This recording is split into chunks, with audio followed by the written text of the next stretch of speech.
Stand by for the Brewery Underground Podcast.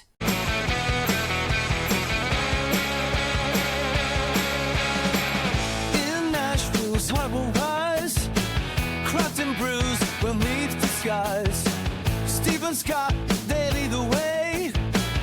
Brewery Underground, night and day. Raise your glass, let's ignite. In this city, we unite. Raise your glass, let's ignite. In this city, we unite.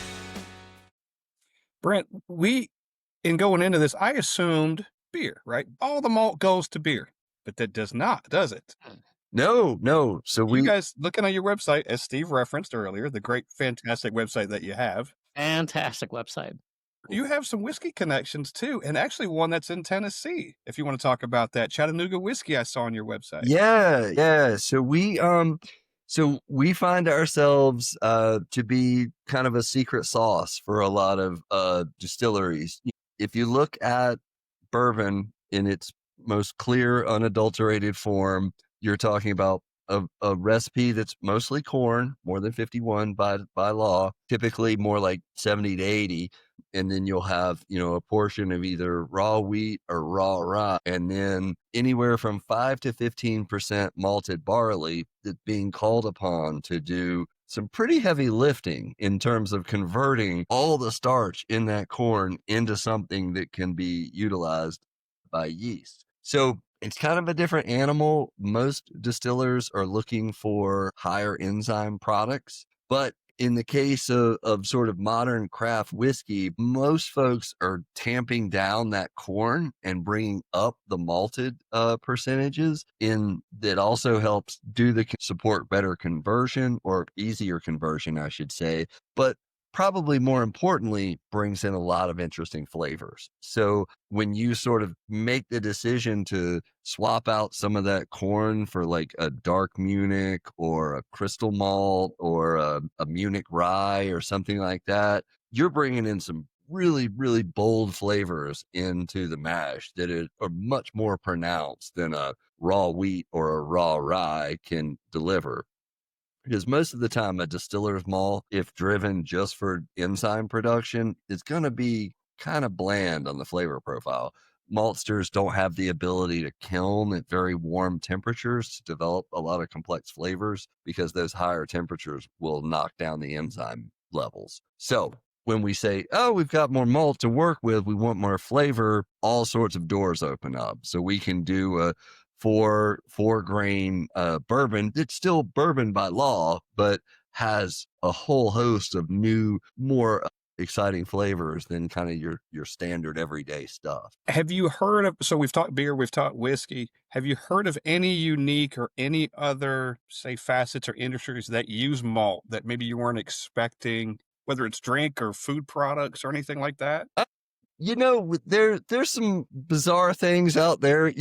One thing we're looking at is the food industry is looking to step further and further away from artificial colors. And so specialty malt can deliver that color and some pretty similar flavor profiles and in more natural origin. So that's one thing we're exploring, but we're always keeping our eye out. We have a partnership with a chocolate, French broad chocolates here in Asheville. They use our dark Munich in one of their special releases. And so there's tons of fun stuff like that going on. Yeah.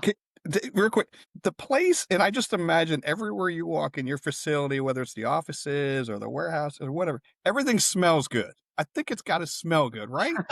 You got a smokehouse over here. You're smoking things. It's like, I just imagine. It does. Most days, Brian and I have both tuned our olfactory senses so we can open the front door and be like, okay, what's wrong? So something smells off, and we'll walk over and we'll check with the guys running the production, and they'll be like, oh yeah, the kiln cut off on batch number 2 in the middle of the night, and we're having to catch up, and it's like, okay, all right. And then we run several different smoked products, and so that's always fun too, to open the door in the morning and you get that waft of like pecan wood coming through, and you're like, oh yeah. we're working on that recipe, working on that order for, XYZ distillery. And so, yeah, the flavors are good. And our relatively new neighbor, Poppy Popcorn in town. Oh boy. So they're making artisanal popcorn in the sweet over. And so we get their like caramel popcorn flavors coming through our offices. So it's smells pretty good in there. Not a bad combination. Maybe you guys could do some kind of collab somewhere down the road. Right. We're trying. They've been so busy. They got a deal with the Buc-ee's. Yeah. So they got the Buc-ee's chain deal, and they have had their heads down ever since that. Yeah, I live in an area, and I live south of Nashville where they just broke ground for a Buc-ee's. I think it's going to open in about a year or so. It's going to be crazy. Brent, I'm curious. You co-founded the company in 2011. How has your role in what you do evolved and really kind of changed from when you first started till now? Yeah. No, great questions. When it started, and for many, many years, Brian and I were shoveling grain. And so I don't think I was taken out of production duties until 2018 or 19. Okay. So, we were both standard entrepreneurs, wore all the hats. I would come home from a day of shoveling grain, and I would send out invoices from my sofa at night, and then get back up and do it again, And I think now my current title is Chief Strategy Officer. And so that kind of puts me in the role of, I always say, it's like listening for the first hooves of the buffalo. You want to get the front end of that herd. And so I'm always in charge of like, what is the industry doing next? What is happening? And so I think that's probably the biggest shift is going away from production. And the only thing I'm involved with in production right now is QA/QC. So I still taste every batch via hot steep that leaves the malt house. So, but I'm not shoveling anymore. I've held roles as, sales director, all sorts of stuff. Again, wearing all the hats. The one thing I was very happy to get is when they looked at me and they said, Brent, we don't want you to ever touch QuickBooks again. And I said, fair enough. That's great. I wasn't good at it anyway. You can have it. So we've had, several talented accountants come in and drive that for us, and I'm thankful for them. So yeah, it's been a hell of a ride, but I still spend a lot of time with our customers. Technical sales and recipe development is still something I really get into. I wish I could tell you I knew I had a feel for where the industry is going next. I don't. Yeah. For the first time, I think I've gone a full 12 months without like, I think this style is going to pop next. It's like, I'm not seeing that. If anything, the style funnel is getting a little bit more narrow. Everything's yellow, I feel like, and everything's very much so 5 to 7 ABV. And that's why I'm so thankful to have a beautiful Doppelbock to drink. Cause yeah. Well, I was kind of joking before, you see some of these different beer styles that come along, and we joked about, Scott and I did, about the PB&J beers that have become like a big deal with breweries around here. And I don't know, we're parts of the country, if it's everywhere or not, but I don't even know if there's even feasibility for you guys if somebody contacts you and say, hey, by the way, because you're like, we don't know. I mean, that may be a fad that lasts 2 or 3 months. So right. Yeah. All I can say is throughout all these fads, we thought a lot of them were going to take us out.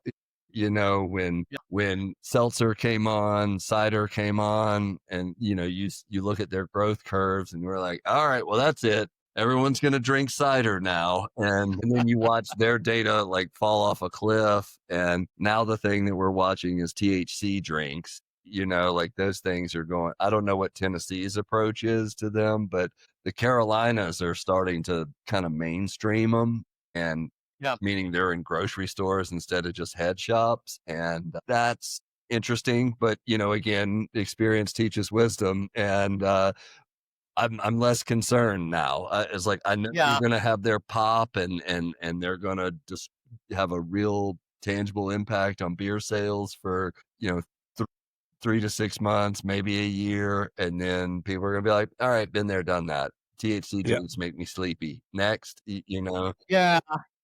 Yeah. Well, and Scott referenced this earlier, and I know he kind of asked you about this. That's, we've been doing the podcast for about 2 years, and it's something that I would say, Scott, when you say over the past year or so, when we have talked to brewers and we personally have experienced that, lagers have really become a big deal again. And You're drinking another one. Yes. yeah, exactly. But don't you think though, Brent, that helps you because Oh, you're going, look, things are coming full circle again, right? yeah. No, I'm so excited for this.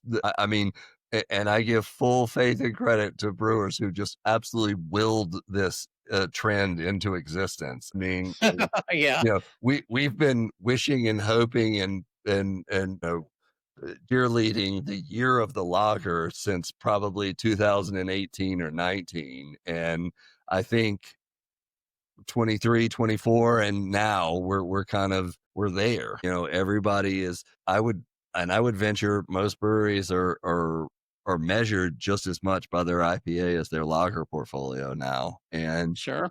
I think that's a beautiful thing. And yes, it absolutely helps us. It helps craft malt. It's a beautiful entree into what else is in this beer that I'm tasting. It's the yeast by design is kind of taking a back seat. The hops are restrained. They're serving a much more straightforward purpose of kind of just cleaning up your palate. And it's really the brewer's technique, water chemistry choices, and malt character that are driving these. And we're excited. We're here for it. And we're trying to just keep products in front of the brewers that they find interesting and, politely elbow our way into the brew house, into styles that were previously only the domain of German ingredients. I think these traditional beers that we're just talking about, I think it's what's going to save, when I say craft beer, maybe even make it grow, because we're kind of flat, the last couple of years, ultimately, Sure. at least with breweries opening and closing. Yeah. That might be the thing that saves it. And it might even be a thing where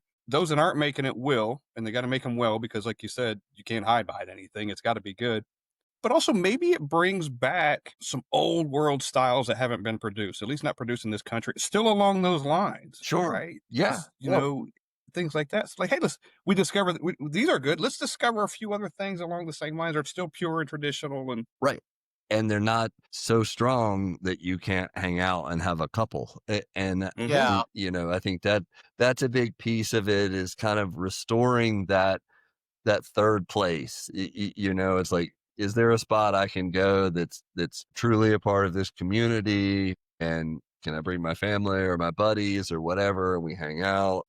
We see a lot of people winning in this. I mean, some of the headlines sound horrible, like we should all just pack up our stuff and go home, but the word on the street is much different. I mean, if you're bringing great beer, a well thought out atmosphere, well-trained staff, some events, some interesting food, like that's a recipe for success.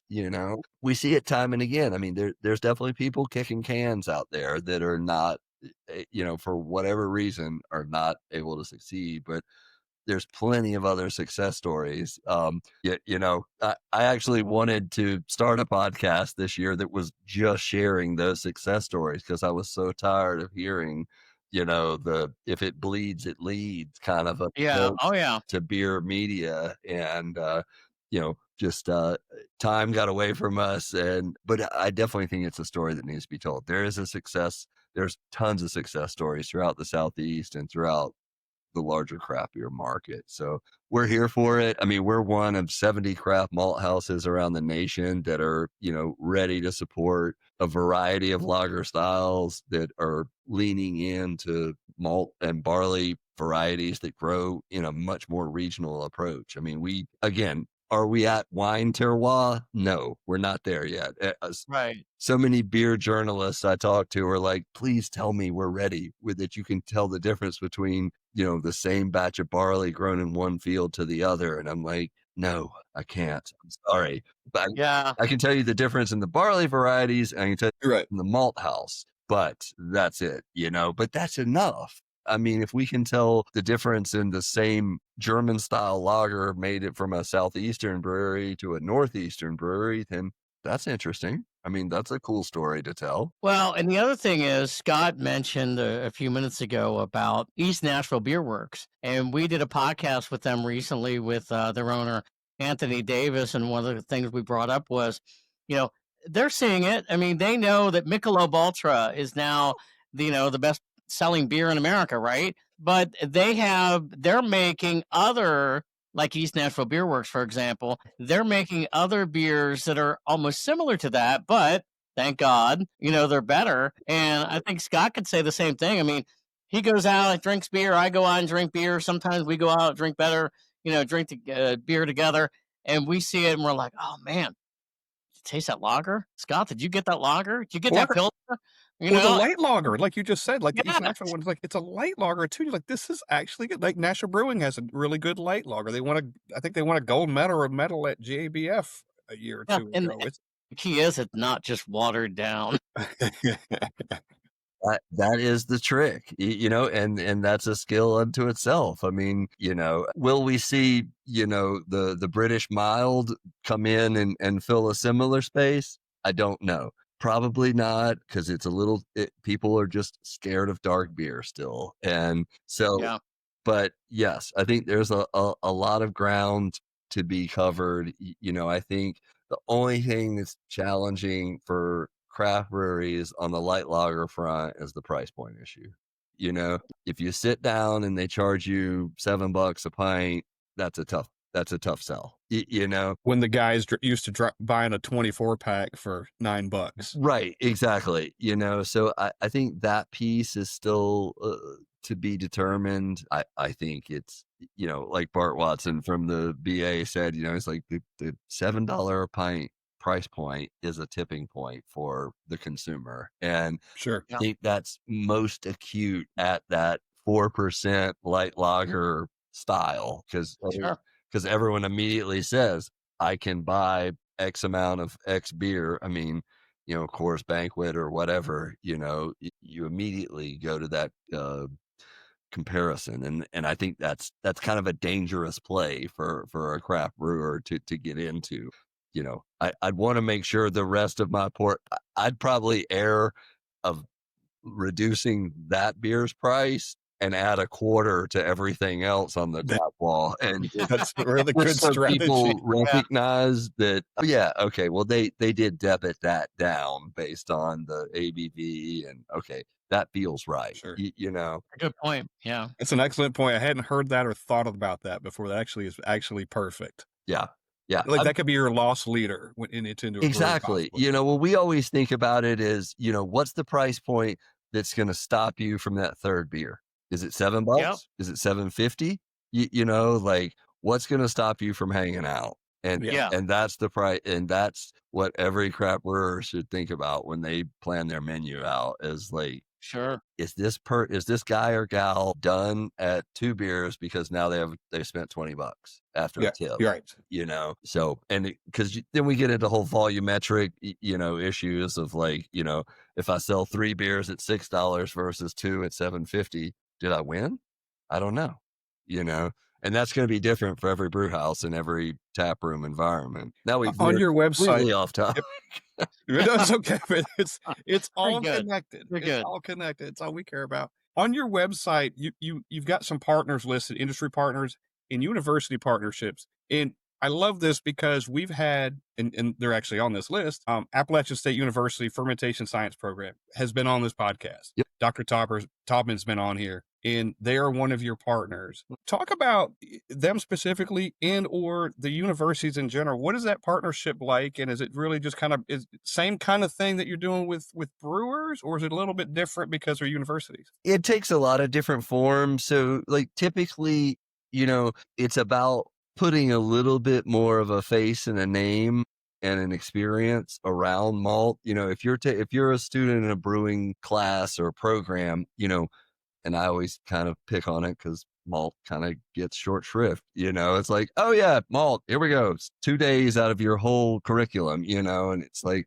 but if the students visit the malt house, they go through the different steps of the process in real time, taste the grain at each step, see it, then do the hot steep with me and all of that. It's like, it's a deeper imprint in terms of like what the role that malt plays in recipe development, because inevitably that, like a class from ASU will come visit, do the tour, and then I will send them home with different products. And their, next brew day is a mix of recipes from all of our products. And everyone's like, holy crap, I've homebrewed before, but I'm getting this different note from Riverbend's Dark Munich versus Wireman's, or this Pilsner absolutely outshines something from the big boys here in North America, and light bulbs go off, And so I think that's where we really like that academic connection, is that it's the old adage, home brewers become pro brewers, right?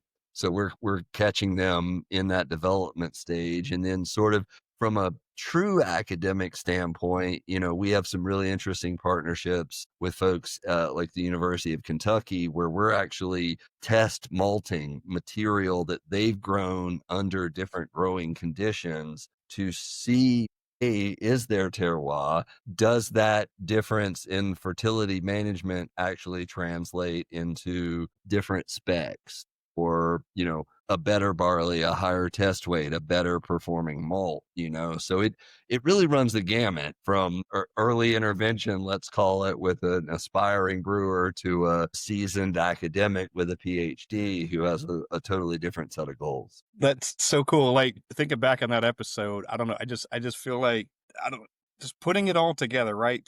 If I was early in my fermentation career, if I'm at the University of App State or wherever, or App State University, I would want to know about these things. It might be one of those things you don't think about on the front end, or like, oh, I can take this with me in my career later on. You know what I mean? Like, well, and it, typically most of these students are younger, right? And so Mhm. they have a broader suite of concerns. It's not just like, hey, teach me how to make beer. That's cool, but yeah, hey, well, I also have some environmental things that I'd like to uphold. And well, so this checks that box too. This malt was made with barley that's grown 100 miles away instead of 3,000. So that's a win. And so we kind of have that stage, if you will, to sort of talk about all the things that make local malt valuable. It's not just the flavor and freshness, but we've got some environmental benefits. We've got some local economy benefits.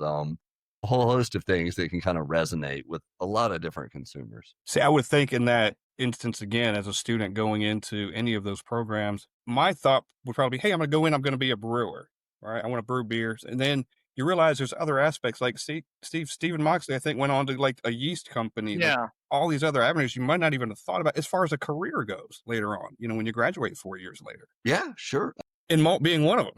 Yeah, no, absolutely. I mean, early on, we had a lot of environmental science majors and agroecology type folks coming through to work at the Malt House, because again, we represented that perfect intersection of, something that had mass appeal, but also had an environmental ethos behind it. And that really resonates with the younger generation. I mean, I'm full gray hair now and almost 50. So I wouldn't say I'm part of that generation anymore, but, still, that's really one of the tenets that Brian and I laid out is, when we looked at companies like New Belgium and Patagonia, like, we wanted a company that had that sort of durable environmental ethos behind it. And we've been able to stick to it. And we're pretty proud of that. Will you continue on that pace then and talk about sustainability? You guys have a big section on your website that we keep referring to because it's so awesome. Yeah. By the way, and there's I know there's a million angles of sustainability, but please talk about kind of your angle. Yeah, sure. So first and foremost, just to kind of frame things up, malt is a global commodity. Malt is primarily produced in Western US, Western and Central Canada, Western Europe, Australia. And so it's a global commodity. It literally moves all over the planet with trains, planes, automobiles, boats, you name it. It moves around. The Southeast was typically not seen as a barley growing region, still isn't. If you look at the USDA's barley production maps, we're not on it. We're a rounding error. We're dust compared to the bigger producers. And so we're in Asheville. The closest major malt house to where we are is Chilton, Wisconsin. That's Breeze. Breeze buys their barley from the Bighorn Valley in Wyoming, which grows exquisite barley. No shade in that at all. But the trip from the farm to the fermenter is a couple thousand miles. As I said, we're at max 400 to 500. Most of our stuff is coming from 300 or less. So from a strictly food mile perspective, we've got a win there. And obviously the people over in Europe have thousands of 8,000 miles, I think, is the distance from Wyoming to Asheville. So we've got some basic food mile stuff there that is a win. More recently, we started as an organic, and Mother Nature quickly showed us that was too aggressive and that we needed to step back and stay conventional to just get a decent crop of barley in the door. But one of the most exciting things that we've been able to jump back into is regenerative agriculture. So we're the first Regenified certified malt house on the planet. And what that basically means is we are able to preserve that transparency and traceability of a given lot of barley from a regenerative farm all the way through to the brewery. So back to our friends at Full Steam in Durham, they're the first certified brewery. So we're now closing that loop from a regenerative certified farm in Maryland. Their barley comes to us in Asheville, and then the malt goes to Durham to make beer. So regenerative agriculture includes things like no-till farming, which reduces erosion. We've got cover cropping, which also reduces erosion, but also preserves nutrients and carbon in the soil. All these different things improve the soil health and actually build structure within the soil that retains carbon. And Regenified is really, really special in the sense that they visit their farms every year and do an entire battery of tests that actually documents the carbon sequestration that takes place in these farms. It documents the increase in biological activity in the soil and the surrounding areas. All these beautiful things are happening. So we're really proud of that Regenified certification as a way of sort of staying ahead of a lot of the marketing and what we consider greenwashing around agriculture. By documenting farms that take these practices to heart, we're seeing environmental benefits and seeing brewers and distillers get excited about this and really fold this into their marketing efforts and environmental management plans as well. Amazing. And I know we're running long, and we want to let you go. No, you're good. You're good. A million other. You're doing good. Okay. I got a couple. I won't keep you forever. I got a couple others. Go for it. Quality. How do you guys maintain quality? You've got to have, because you kind of have it twofold, right? You have to have quality coming in, and you touched on it a little bit earlier. Yep. And your product has to go out. Your quality has to be there on the product going out too. So how do you maintain that? That's got to be a lot. It's got to be a big part of the day, if you will. And not only that, let me because I want to follow up on that too, Scott, because I was thinking about this earlier, how the quality has changed with technology over the years since you started, right? Yeah. So several things. Let me see.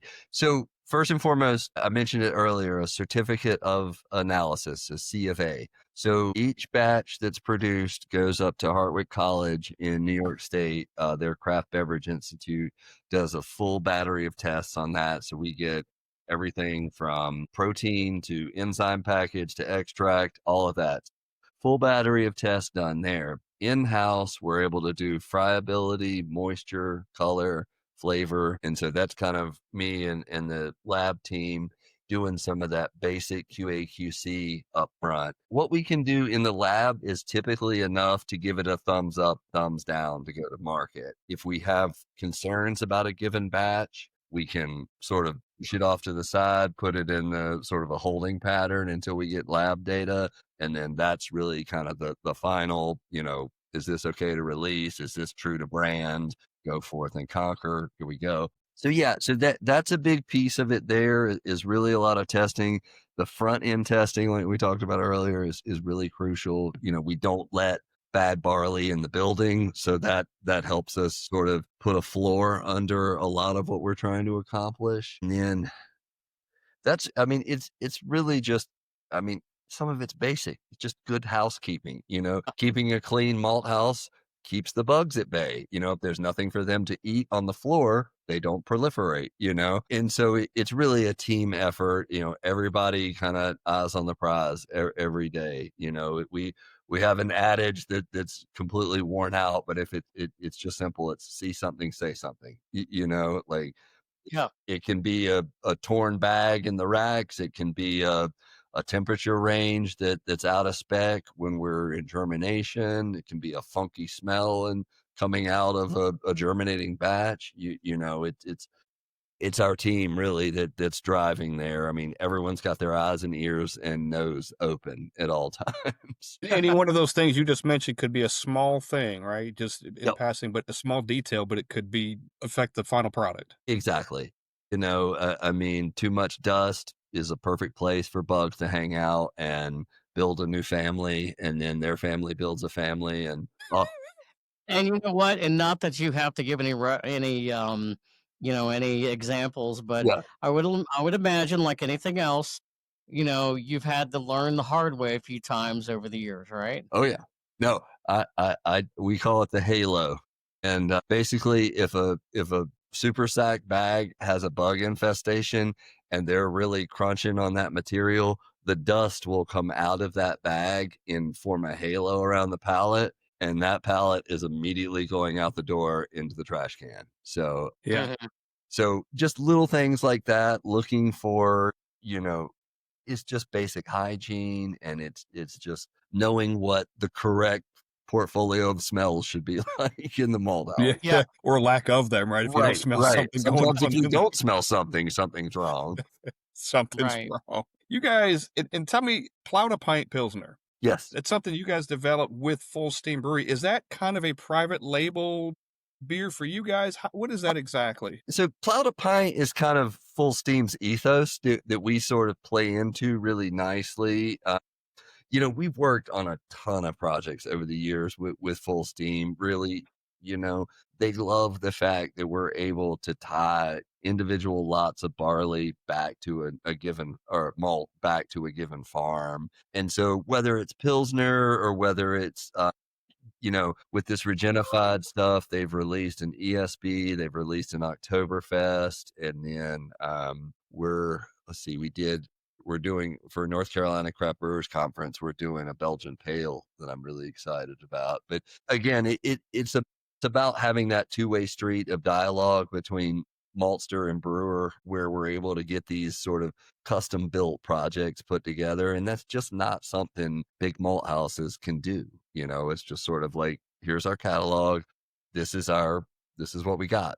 Pick from the menu. There's no Right. opportunity to say, well, I'd really love to have a lot that's just Farmer John's stuff from this year, and I'm like, all right, well, give me a couple of weeks and let me make a floor batch and we'll do that. What's your target SRM on color? Okay, cool. We'll add some heat to the curing step and we'll make you what you want, and those types of projects just satisfying for all involved, when the finished beer, especially if it wins a medal or something like that, like Sure. Yeah. feels good. Yep.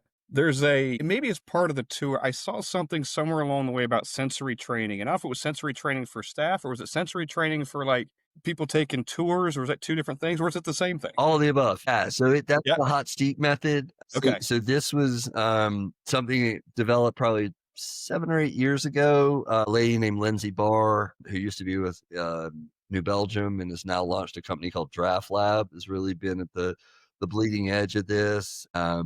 Basically what Draft Lab is it sort of bolts so a hot steep is basically, like I said, the same concentration of malt tea that a brewer would create in a brew house. But the trick with Draft Lab is gives you a true to brand sort of analysis questionnaire to go through. For example, if it was that Southern Select I was talking about earlier, our British Pale Ale malt, it's like, it's going to ask you, is it in this color range? Okay, cool. Am I picking up bready biscuit notes? Okay, excellent. Am I getting a little bit of like fruit? Am I getting a little bit of toast? Okay, cool. It's going to walk me through all of those sensory sort of check boxes to arrive at the ultimate question, is this true to brand? And so we use that in-house for your QA/QC. We use it in sales as a way of saying, here's our Pilsner malt up against, XYZ malt house's Pilsner malt. How do you feel about ours? Is it different, better? Do you not care? All right. But really, to answer your question though, with training, the most effective thing that we found with like bartenders is helping them connect dots, is saying, here's what Riverbend did. Here's the farmer. Here's how we made this malt. This, pale malt is in this style beer that you're pouring. Here's the connection side by side. Do you pick it up? And that's when the light bulb goes off and they're like, oh, wow. Okay. Now I understand what malt does. It's not just the sugar source, but it's giving all these other nuances to the beer along with the yeast and hops. Of course, it's like, it really helps drive home the role that malt plays. I always give this analogy. So it's like, if beer ingredients were the Led Zeppelin crew, right? So malt is John Bonham in the background, just banging on the drums, doing an incredible job, holding things down. He's not always the one you talk about when people talk about Led Zeppelin. They talk about Robert Plant with his shirt off, and that's hops, right? That's Robert Plant, and he gets all the show-stopping groupies and all the headlines being the hops. But without John Bonham, Led Zeppelin doesn't exist. So, so that's kind of the storyline I like to tell when it comes to where malt fits into the craft beer spectrum. Who was Jimmy Page in that analogy? Yeast? So maybe if Robert Plant is the sexy dry hop, Jimmy Page is like still the sexy bitterness hop that's playing like right behind. That's great. That is great. John Paul Jones is who? John Paul Jones would be, maybe he's the yeast. So still very important, still laying down a crucial part of the rhythm section. Right. What's that the saying? The sum of the parts? Yes. Whatever exactly. that is, right? The sum is greater than its parts. The individual parts, exactly. Yeah. But I do love the John Bonham analogy. It keeps everything together, keeps everything on time and the whole thing. Right. The soul of beer. Totally. Look, I got a million more. We gotta let you go here soon. But one other thing, talk about your team, just your team in general. Like you talked about you're able to do different things now, or they want to allow you to do other things. But talk about your team. Like, you've got to have a wonderful team as a whole. Yeah. And not only that, let me also expand on that question. How has your team grown from when you first started to now? Oh, geez. Yeah. So when we started, our first employee came in and we're just like, we don't really have a job for you other than to just help us lift things. And it was like, cool, I'm in. This sounds great. And I'm like, all right. Come on, show up at 8:30 tomorrow morning. So, it started from just Brian and I. Now we're like 16 or 17 folks strong, covering the Southeast in sales. We have somebody at the malt house 10 hours a day, 7 days a week. Our production crew is great. Like everybody else, it was hell going through the pandemic and then the Great Resignation after that. But thankfully, things have settled in. We've got a beautiful group of folks that come in and just work their butts off every day for us. It's a lot of the same stuff, but again, there's just enough nuance that if you fall asleep and get complacent, something's going to go completely off the rail. So thankfully, like, everyone has been with us long enough to watch things go off the rails, and they all are dialed now. So it's great. Yeah. It's, when we first got started with these GKVs, think about it like train cars lined up, so it's like we steep one batch, push it into batch 2, steep the next one, push it into batch 3, and so on and so forth. If something screws up in one of those, they all just mash together, and then you have 100,000 pounds of train wreck on your hands. Mm-hmm.